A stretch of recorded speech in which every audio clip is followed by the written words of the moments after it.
Unbelievable, folks. You wouldn't believe this. I just love technology so much. I was with my guest, David Battery. He was on my show a couple times over the course of these 3 years, and we lost audio from me, so we had to reboot. And I was kind of worried, but this is a live show, but we're going to figure out. So anyway, my name is Tom Russell. I want to thank you for coming on my show. It's going to be a special night. And I want to reveal something, but we're gonna talk about it later. But before we get into that, I want to introduce Dave again. Dave, let's let you tell people who you are and what you do. Hi, I am the founder of AHERO, and that stands for Athletes Helping Everyone Reach Out. I founded it about 14 years ago. We started it with a little challenge with athletes to try to curb some of the bullying issues that kids face and adults as well. And we not excluded two athletes, but typically that's what we use. And now it's currently one of the largest anti-bullying organizations in the world. Good, that's awesome. And I apologize, Dave. We'll get back to you. I'm going to have you do something special later on, but. This show is twofold. I want to talk about a couple of things, but the first thing I want to talk about is success. And, what I want to discuss is many of you may remember one of my favorite guests ever. His name is Bruce Brumman. He's been on my show 3 times, and he's been so influential and inspirational in my life on this show and also on a personal level. And so, but he offered me this revolutionary online program that he's doing.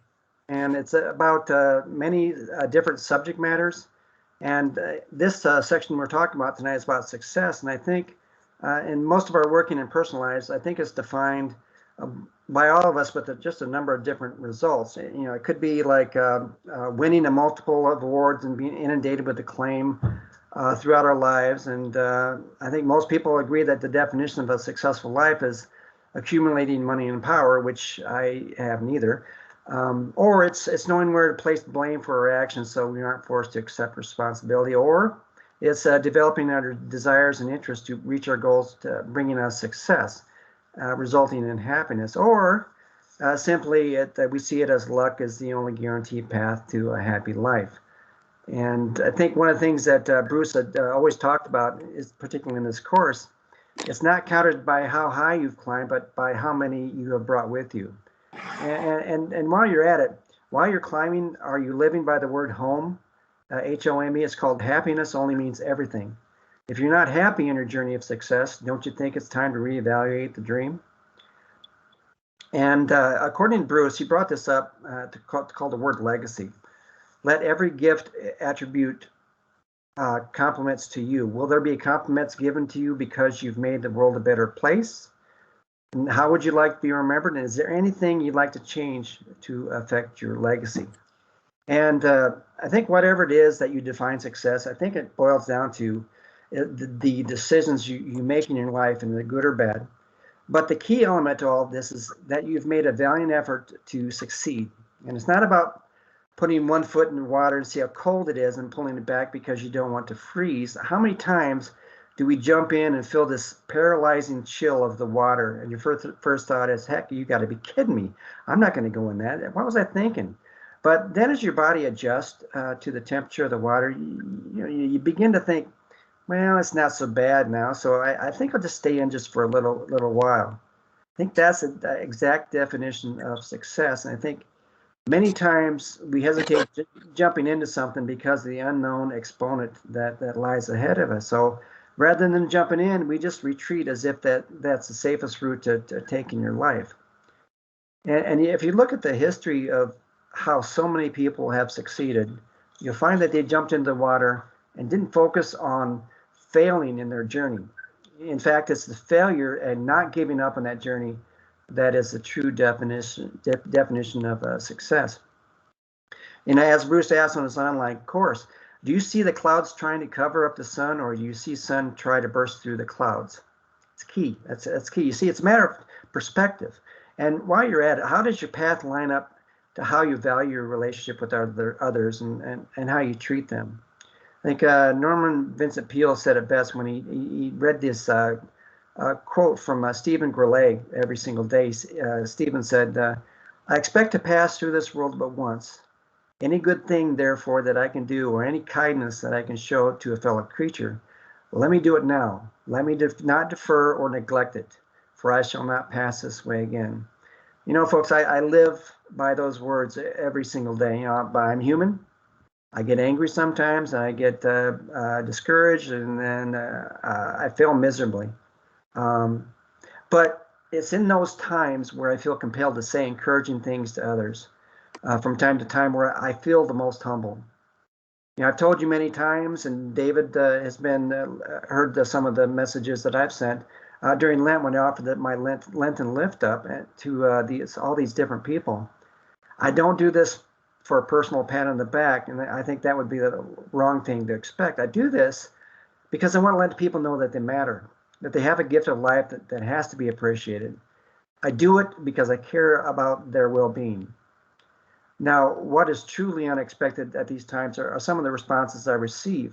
And I hear a lot of different things. And I'm going to read one that I just received from a friend of mine. She says, I'm at a loss for words because there are the words, these are the words I needed to read. I'm taking a big leap of faith in life, and you don't even know how much this message was needed for my heart and soul. See, I didn't know what was going on in her life, guys.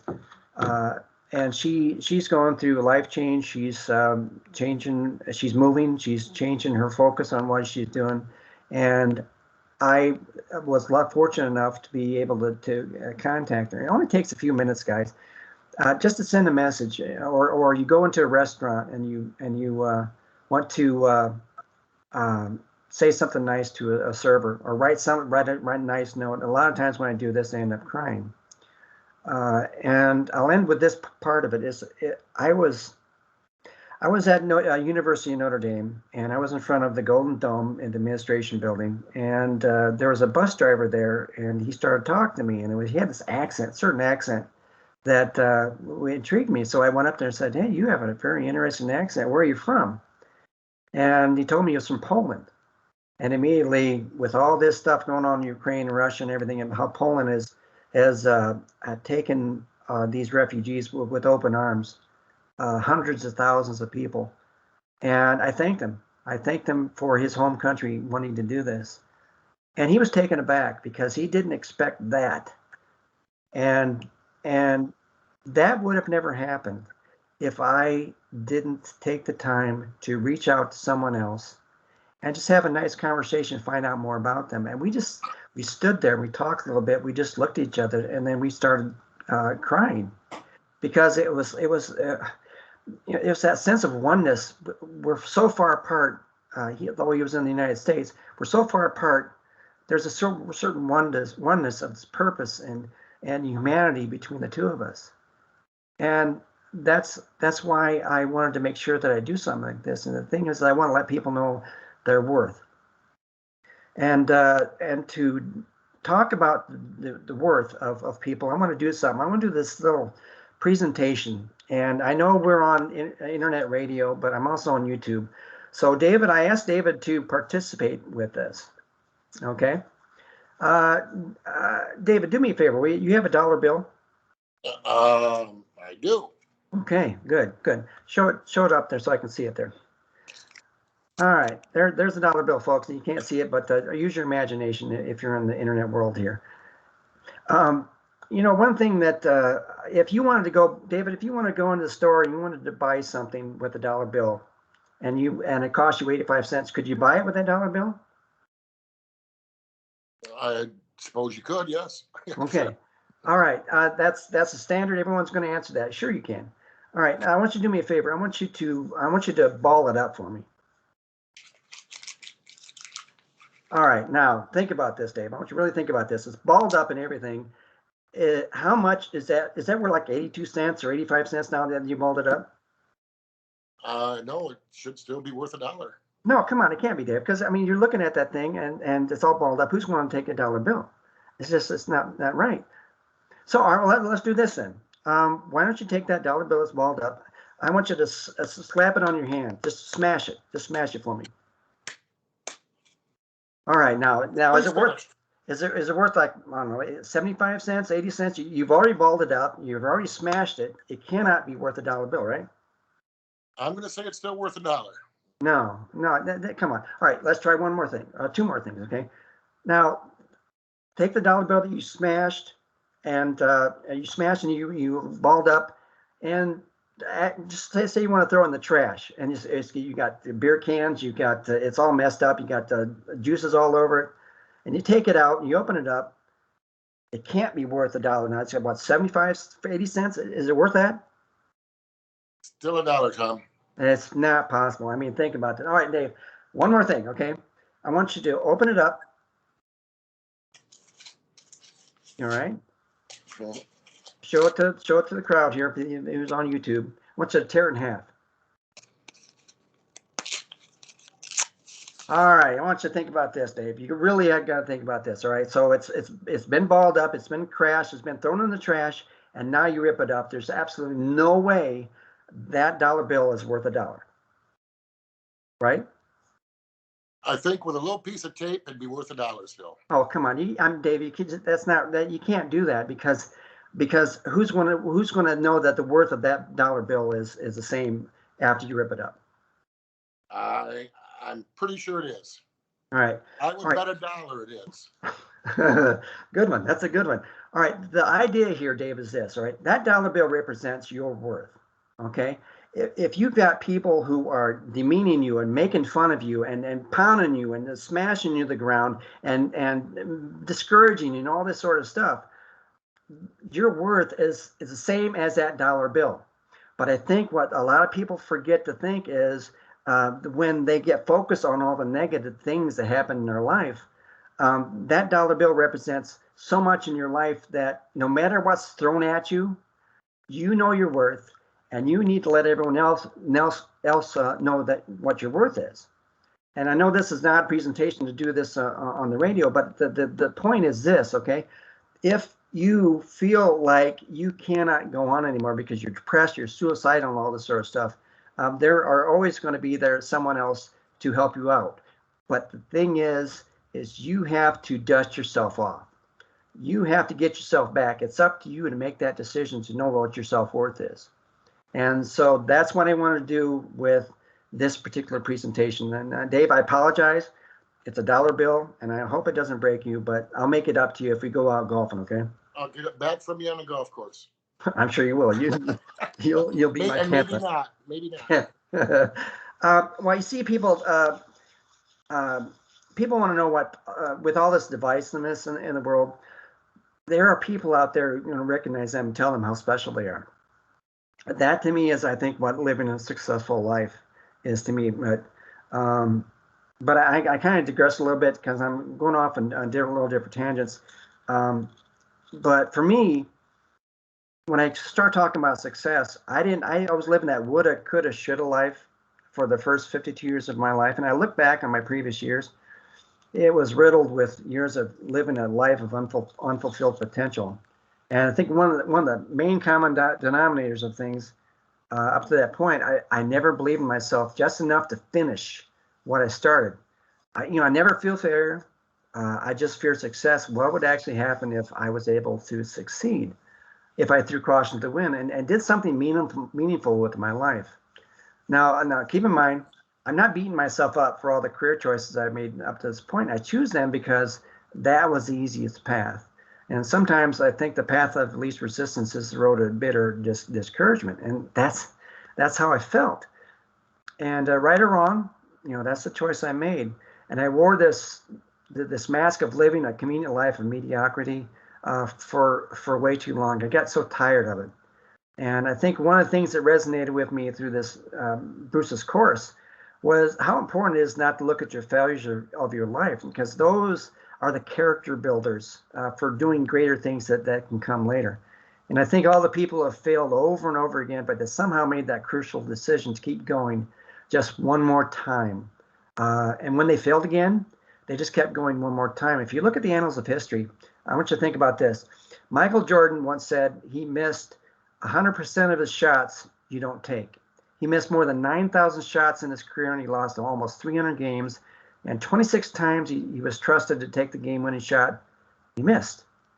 You failed over and over and over again. And whether you define success in your personal life or your career, have you reached the bottom so low you want to give up?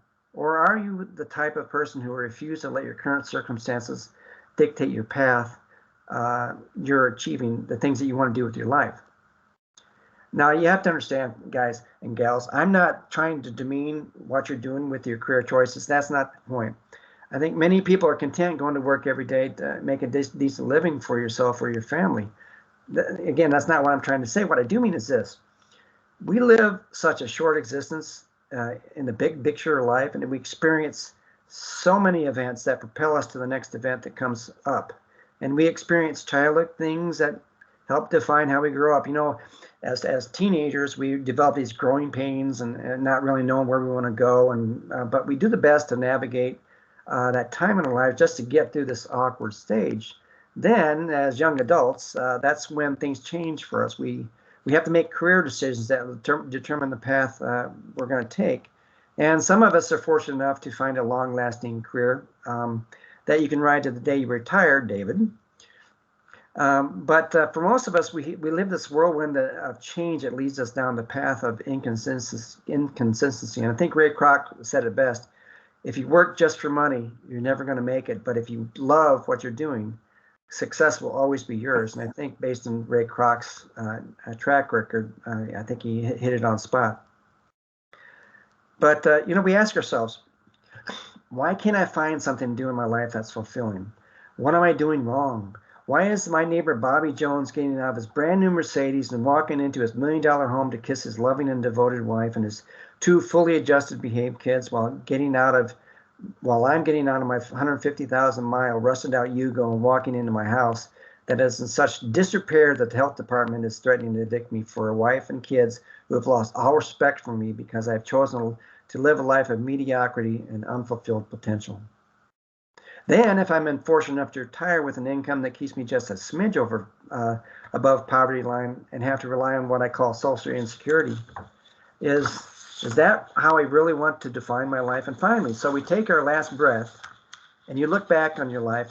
Are you smiling and telling yourself, well done, faithful servant?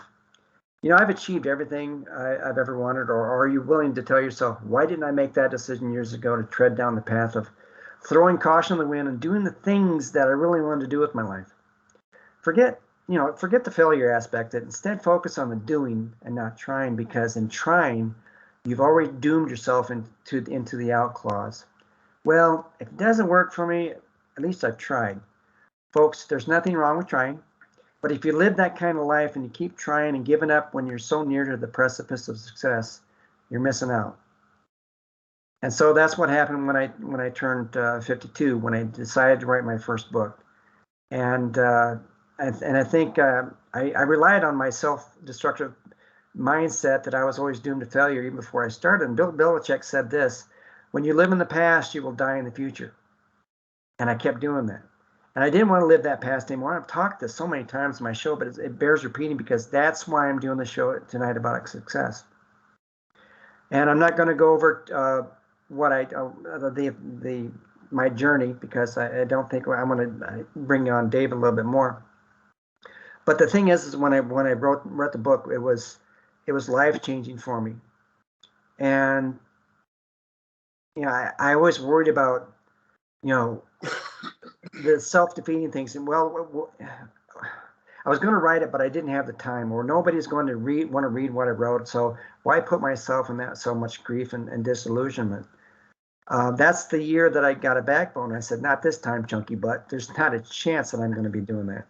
And this is why I defined my success when it came to that. And it's simply not giving up. And I didn't care if that didn't make the New York Times best-selling list. I didn't care if people thought it was a crappy book. I didn't even care that I didn't become independently wealthy with it. And all I cared about was looking at myself in the mirror and just telling my you're not worthy old self, and smiling broadly and says, you did it. And as Bruce said in his course, success doesn't mean necessarily going to the swiftest, but it will go to the persistent. He said, it's okay to go slow, just don't stop. And I didn't, and I haven't, and I won't. I'm not going to go over a couple of things I had written down But I think we're at the point now where I want to talk about the journey. And I wanted to tell everyone this is hard. Life is about change. It's ever evolving, and you never know where you're going to land. You can embrace change as part of your life, or you can fight it and go down a path that may lead you where you ultimately don't want to go. And Samuel Beckett once said, "Ever tried, ever failed, no matter, try again, fail better." And I bring that up not because I think I've failed. I bring it up because I want to let everyone know, because this is, again, it's an extremely tough decision to say this, but tonight is going to be my last show. Now, there were several factors in this decision, but ultimately came down to, I think I've accomplished everything that I wanted to do with this show. I've been doing this show for almost 3 years now. And I don't think you can fully realize the challenges I've had to have every week, finding guests for my show. Took a great deal of time watching all these inspirational stories depicted on TV and researching how to contact them, doing the pre-interview with them, and trying to find out more about their backstory so I can dive deeper in the story. It took time away from doing some of the other things I wanted to do with my life. And after 3 years of devoting my life to this show, I just need to take a rest, and I need to reflect on what I have accomplished. And the reason why I wanted Dave on my show was David, you've been an inspiration to me. And because of the things you did, the things you accomplished, the things that you went through with your cancer, you determined that you would never give up. And that's why I wanted you on the show, because you are my hero. You were the inspiration that helped me keep going, because you were on my show a while back, but we've always stayed connected, and that's what I cherish the most about this show, with all the friends I've made over the course of these 3 years, because it's been I can't explain what it's like when you talk to someone and you know what's really inside their lives, and when we have this conversation together. When I was talking with you, David, it was like an instant friendship. So I really appreciate that. I agree, absolutely. Yeah, and it was a great honor.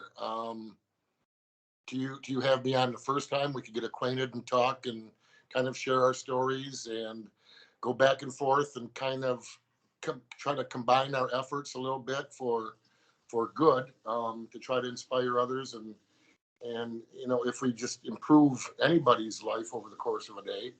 I think you're doing well, and you've helped me with that. I've looked up to you a lot and learned a lot from you over the last few years, and your friendship and what I see you do is very inspiring to me.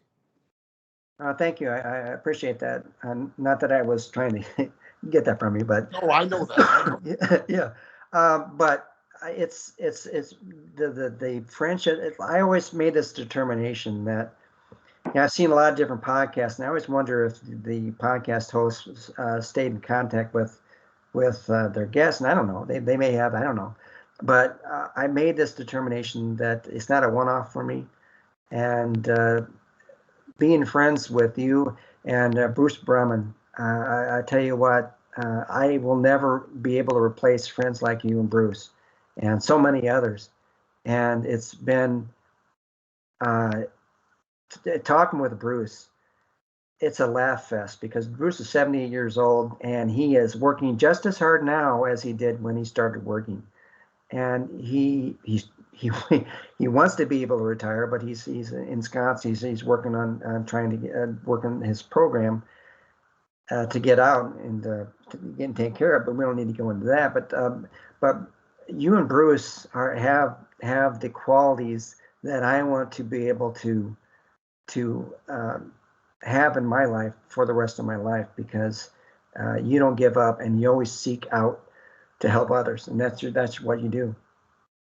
Well, I think that's, I don't know, I guess the old cliche right back at you. And that's the one thing most I admire about you. And because you are give at your own cost. And when you do that, and you touched on it a little bit, your family, maybe at times does suffer, and other things important to you do suffer because you're, you're always giving, and you're not giving to one person all the time. You're spreading yourself out, and sometimes you can spread yourself a little thin, but you don't let that bother you. And I'm sure nothing is intentional, but that's just your makeup. That's just the way you are. It comes out of you naturally. And I guess if I could share this with you to make you, kind of on setting off with your last show, the people, that you have touched from all over the world, there are so many thank yous that you'll never hear. And Yep. there's so many lives there's so many smiles and reassurance in people's lives that you'll never see or never know about, that is solely responsible because of you. So I want you to know and take that with you, that you are a hero, and you mentioned it earlier, but not to myself, but to millions of people, because you have touched so many. And, and I think what we all need to do is not only thank you, but thank your family a little bit for sharing you, and letting the rest of the world have a little bit of you. Yeah, my wife would kind of like to have me spend a little more time with her. Yeah. Well, I still want to get you on the golf course. Oh, I know that. Yeah, I'll embarrass myself on the golf course just to make it funny. But you're right, because the thing is that I always, in doing the show, you're it's a one-on-one thing. You and I talking, and other guests on other weeks, and that's it. And that trying to know what's going on in the world, who is listening, and how do I know that the message that's being presented between me and the guest, if it's impacting, I know it is. I'm not that foolish to think that the things that we talk about don't impact others. I understand that part, but it's just sometimes it's when you do this enough, and there's not a whole lot of feedback. Sometimes you always wonder, am I doing the right thing, or what I'm saying or what my guest is saying, is it affecting other people?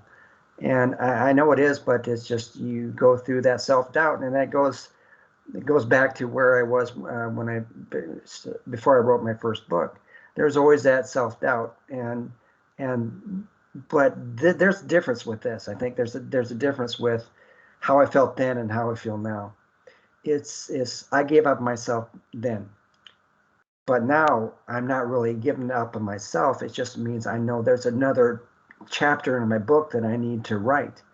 And trust me, there are things that I want to do that I'm not going to talk about just now, because I just don't know exactly what it's going to be, but I know it's going to be something, because I realize that when I first started doing this show, I always worried about what does my audience want to hear, or why is this person's story relevant to what I want to accomplish.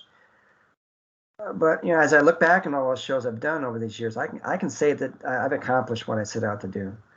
And I chose this title through the help with one of my best friends, Colleen Kidder. She actually came up with the name Life Without Limits, because I wanted people to realize that what you have facing in your life on a daily basis, whether it's good or bad, you have the choice to proceed in dealing with those issues. Now, this goes back to what I talked about, the dollar bill thing. And I know it's kind of awkward for people to listen to and not knowing exactly what was going on, but it's trying to find out what your sense of worth is. And I wanted to reach out to those people to let them know they matter, that they don't succumb to this, this mind-numbing, self-imposed reality that you're going to be perpetually stuck in your dire circumstances, or you can fight and develop that will, that you're going to overcome anything that's thrown at you, but you have to believe in yourself, and you have to believe in the people around you. And that's why I surrounded myself with people like you, Dave, because when I get to that point where I feel like I'm not where I want to be, or I'm not doing the things I need to do, I have you as a huge support system. Absolutely. Now I've had a lot of guests over these years, and I'm not going to go over all of them because there's 160 of them. I just don't have time for it. But I think some of them that stand out are Tanya Green, and she talked about her 12-year-old daughter Gabby. She committed suicide because she was bullied relentlessly, and Tanya's crusade. She's never let Gabby's memory fade away. And I've had her show that after the fourth show, I think it's going to endure forever because she chose not to let her memory fade. And I remember my good friend Walt.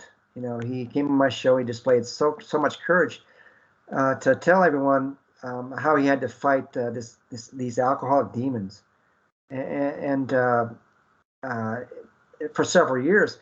And he was bullied so badly in school, and I didn't realize I went to school with him, and he went down this rabbit hole of depression that got to the point so bad that he decided to put a rifle to his chin, and he pulled the trigger, and the trigger never went off. And it was at that point in his life that he had a second lease on life, and he has not let it stop him. And he's going through some challenges sometimes over the course of this last time we talked, but he is a true definition of someone who has courage that I never would have known had I not had him on the show. And I had Renee. Her harrowing story of abuse was incredible. I don't know how she got through it, but her husband abused her so badly that one night he took a gun and shot her left eye out, and she survived, and she survived that by the grace of God, and now she's enjoyed a second lease on life. Who else? Well, I had Dave. Dave talked about his organization called the AHERO, and where he goes into schools, he engages the students in these team building things to help meet out bullying, and he fought cancer as well. And Brett Eastberg, he's one of my favorites. He showed that being born with no arms, no legs, would never deter him to lead a normal, productive life. And I had Rowdy Gaines. He was on my show. He was a 3-time Olympic gold medalist. And he talked about suicide or enthusiasm. And Beth Tweedy is on my show a couple of times. And when she talked about depression, that really hit home. I don't suffer through depression, but I understand her feelings about it. But she was very upfront. She's very honest. And sometimes it's brutal listening to her. And I had Dan Cummins. He's a quadriplegic, but from a swimming accident. But due to his will and determination, he developed an organization to help others who are paralyzed to regain their passion for living. And Heather Ross, I just talked to Heather today. She came on my show and she talked candidly about her daughter's addiction. And after the show ended, I've continued to talk with Heather. But when I found out that Heather's daughter succumbed to her addiction a few months ago, I was devastated, and she's gone through the same thing.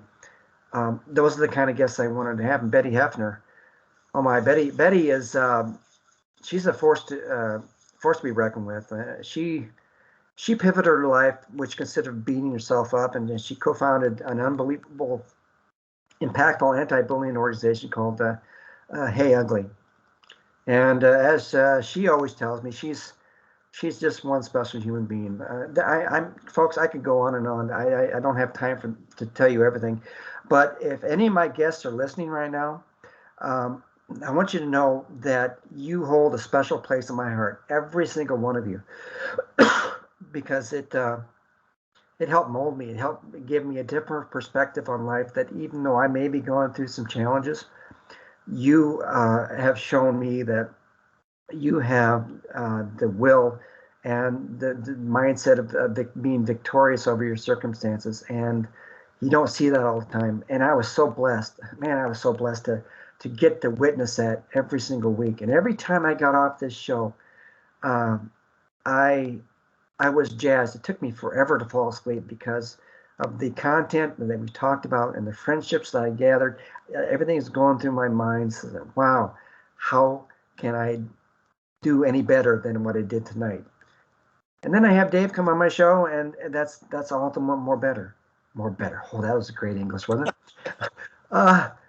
It was all the better because over and over again I got to see so many. I got to witness the best in what humanity offers, and and it's a difficult decision to make. So you might be asking yourself, because I keep lauding this show and I keep lauding my guests, you're probably asking, well, why are you giving up? Believe me, I struggled with this same question myself for a long time. And to be honest, it's probably one of the most difficult decisions I've ever made in my life. But folks, I just wanted to let you know that I put my heart and soul in developing this show that resonates with all of you. I worked hard at it. And I wanted to make a show that when you got done with listening or watching my show on YouTube, you left with a certain sense of gratification that you've witnessed what's best in the human condition. I wanted you to feel better about yourself, but in the end, I just felt I needed to make a change in my life. I want to accomplish so much more. I want to finish my memoir. I want to develop a book that tells the story of all my guests, like a chicken soup for the soul book, where if people couldn't listen to the show or watch my show, they can see that in written form. I want to get my second book, Nowhere Man, made into a movie, and I sent it to a director, and I'm hoping that we can make it into a screenplay. But you know what? All that takes time and effort, and with what I have to do with my life, just like David said, sometimes you just spread yourself thin, and I kind of felt that way, and I didn't want to. I wanted to give my show justice. I didn't want to have a show. I didn't want to have a show where I just mailed it in. And I want to thank the owner of this radio station, Dean Piper. He helped me get started with my show, and he helped guide me the things that I needed to do. And he was patient with me. I know we had a couple issues in the background that all of you probably wouldn't have any idea what was going on, but a lot of it was self-imposed, the things that I did wrong. But he helped me develop a show that I wanted to do, and I don't know how he does it. He manages this station with several other channels, and he has to monitor all of them. He's definitely up to the task, folks. Another person I want to thank was my former engineer, Rebel Medler, for all of her support, because she always gave me advice on how to make my show better, and I always took it to heart because she knew what needed to get done. And she was one of my biggest supporters. And I want to thank my current engineer, Jason, for picking up where Rebel left off. And Jason, I don't know if you're listening right now, but you've done a stellar job. And Dean should be proud that he has you as his engineer. So I want you to keep doing what you're doing. But most of all, I want to thank all of you for listening and watching to my show for the past 3 years. Because I never would have lasted this long if I knew you weren't there. Even though I couldn't see you, I knew you were there. I can only hope that, whatever you've going on in your life, you're going to be able to approach it with this unrelenting resolve to live your life the best way you can. And never give up on your dreams, because that's a killer for you. Never, ever give up on yourself. You're too valuable to let yourself fall in this hole of despair. And in my mind, you're all winners in my heart and mind. I got a few minutes here.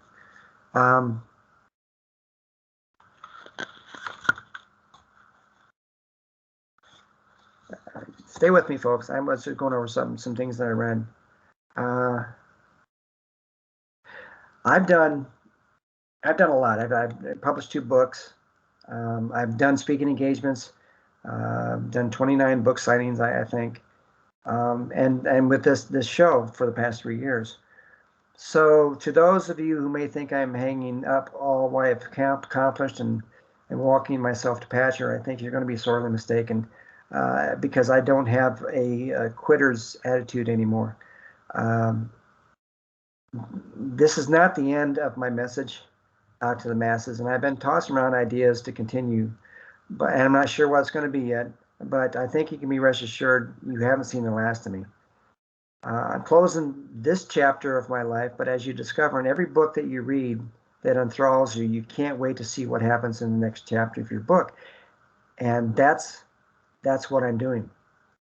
Yeah, I'm 60 years old, but I want to create my legacy of never giving up until the day I get placed in a coffin buried 6 feet in the ground.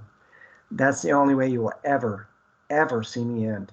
I encourage every one of you who are listening and struggling with any aspect of your life that tears you down. You just have to believe in yourself. You have to believe that the path you're taking will create bountiful blessings for you. And if you think that path is not the best road to go down for whatever reason, choose the next path. But choose a path. Don't just stand there and wait for something to happen. You got to make something happen. But whatever road you travel, always remember to put that one foot in front of the other and never ever go back to where you were, because you can't change the past no matter how hard you try. Everyone tells you that, but we do this all the time, don't we, Dave? It may be slow, but as Bruce said, but never stop. So if you're interested in following me and seeing what my next chapter of my life's going to be, you can find me on my Facebook page. It's Thomas A. Russell. My Instagram page, which is at @TA Russell Author. My LinkedIn page with the same name, Thomas A. Russell, or my Twitter account, or you can go to my website at lifewithoutlimitsshow.com. I'm going to spell it out for you. LifeWithoutlimitsshow.com. And you can see what I'm doing. And when you go to my YouTube channel, do me a favor, will you? Because I don't say this enough, and I probably should. Like it and share it and subscribe to my channel, because I'm not sure if you're aware of this, but when you hit 1,000 subscribers on your channel, you can a person on the YouTube channel can start to get monetized. You know, I know that may sound like a shameless way to shill, but doing the show requires effort and time, and I feel comfortable asking this because I fully believe that my show added value to your lives and other people's lives. And while you go to my website, email me and fill out the boxes, and I promise to respond. And the thing is, as I told you throughout the entire show here, I'm not going away. I'm only beginning. At age 60, I think what you're going to witness is a rebirth of purpose. And don't be surprised if I resurface somewhere in the future. But for now, I just need to take a break. I just need to take a break. And as I've ended my show, always ended my show, I'm going to say this for the last time, but please take it to heart, because I want everyone to live by these crucial tenets, these 4 crucial tenets of humanity. I want all of you to smile infectiously, laugh genuinely, love unconditionally, live courageously. I believe in all of you. I believe that you have the capacity to achieve great things, things that you put by the wayside because you felt you didn't deserve it. I believe that you can overcome even the most devastating, demoralizing circumstances in your life because God will be watching over you to help guide you. You just have to listen to him, folks. I believe your what's next is just around the corner. You just have to open your eyes to possibilities that are out there. I believe that the one foot you have put out the door, giving you the excuse that you can't achieve something, it's going to be pulled back in for the last time, because you will finally refuse to give up on yourself. Even though I will never see any of you who have either watched my show on YouTube or listened to my show on iHeartRadio or here on W4WM, my only hope is that you will listen to my last message and tell yourself, if Tom Russell can do this, I can do it. You guys and gals, you're all winners and champions in my heart.